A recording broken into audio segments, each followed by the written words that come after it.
Hey guys, good morning. Happy Friday. Just a couple things I want to inform you all on today. Some changes coming forward and just sort of some updates on some things. First of all, kind of some changes coming forward. Amazon has sent out some information about Scorecard and that they are changing the scorecard metrics. So, in essence, what they're doing is they're making our standard a little bit harder.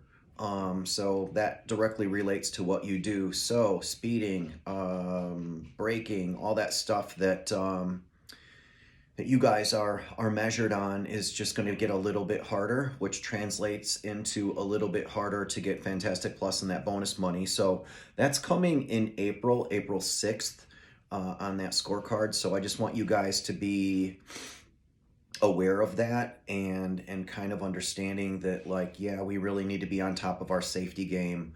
And the other piece of it is on the scorecard that they're changing is customer experience. So what they said was, we're doing such a great job and high level of service with customer experience. The only thing to do is to take it to another level, right?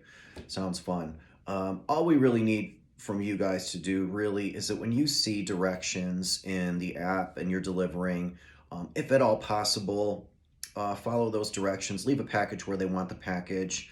I think the other big key to this is, if we are unable to deliver in the way that the customer has requested or whatever the situation is, I think it's super important that we contact the customer and just leave them a voicemail. Have them call you back and just say, hey, this is Jerry with Amazon. This is my phone number. I can't get down your driveway because it looks like a freaking skating rink. Is there another place I can leave the package? Call me back. Here's my number. Stuff like that. That contact compliance is another big thing because it's all about customer expectation, right? Even though people don't shovel their walks and plow their driveways, they still think they're going to get their packages. It's not a right or wrong thing. It is what it is. So at least us, putting that out there is great. The other thing, just to say, I didn't mention this, I was going to do this before, but a friend posted a video on Facebook of an Amazon delivery on Ring Doorbell, and the driver walked up, was maybe 10-15 feet away, and literally just threw the package right at the door and walked away. And now this is somebody that I know. Of course, everyone blew up. That's so wrong, blah, blah, blah. I got on and I basically said, hey, send me a picture of the label on that package and I'll get down to it, because it ain't right. This is in Pleasant Prairie. So I'm like, oh my goodness, hopefully it isn't one of our flex routes. But come to find out, in the end, it was actually a flex driver, the people that use their own vehicles. So that was kind of cool. The non-professional people that do this. But anyway, these are the things that we're being measured on. We're being measured. That directly translates into scorecard, which directly translates into a bonus for you guys. And so I want you to get a bonus every week. It's good. We're doing great on FICO. We've had the FICO belt for I don't even know how many weeks now. But let's just keep our standard high. Just remember, just keep in the back of your mind, like, yeah, I'm busy. I got 180, 57 stops, whatever. Take that extra 30 seconds and call the customer if you need to. I know it's a hassle. I've been there, done that, but let's do it. Stay on top of things and, do the best that we can.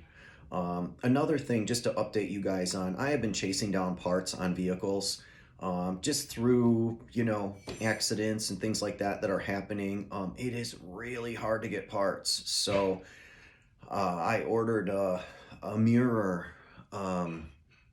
From the manufacturer, right? You think you'd be able to get it. I ordered it online. I was happy. I drank coffee. That whole thing was over. Well, like 10 days later, I'm like, where's my mirror? Of course, I called the company. Oh, it's on back order. We might get it at the end of the month, blah, blah, blah. So I'm like, are you freaking kidding me? I just need a mirror here. Don't sell things that you don't have. So anyway, I actually went on eBay and bought something that I think might fit, from somebody in England. So that's kind of how desperate I am with parts. We're just seeing this consistently. We brought a vehicle in for PMs, for oil change, into the dealer, and he's like, oh, we got this leaking EGR valve or something like that. That needs to be fixed. I'm like, okay. You know, my stance is like order one, let me know what it comes in, we'll swap it out. But of course, they pulled it out, which means we grounded the vehicle. You can't drive it without it, you can't put it back in. And now that part's on back order. So we've got another van grounded. We got a van at Pullman right now. Ramon was driving and the ignition went crazy. Hey, we got one piece in, but this other one's on back order. We don't know when it'll be here. So, um, not to go crazy and rant and stuff like that, but just so you guys know, like it is very important that we are on top of safety and keeping our fleet looking nice. That's even why we're recognizing and bringing Kelly into a like a fleet lead position. But on my end of things, it's really hard to get parts. I mean, any kind of parts. It's crazy. So anyway, be patient. Don't think like, hey, Jerry's going ghetto on us. He doesn't care. He's not around. He's living the dream, and now the vans are all unsafe to drive. No, that's not the case. I might, you know, be not around as much, but we're super on top of things. We got a great team of people managing these things. It's just that, you know, supply chain, you just can't get stuff. It's crazy. It's like, I don't even know. I've never 52 years old. I've never experienced anything like this in life in the United States where just you can't buy stuff. There's stuff that just you can't have it. So anyway, yeah, be patient with that. Otherwise, guys, have a great weekend, and I will talk to you soon.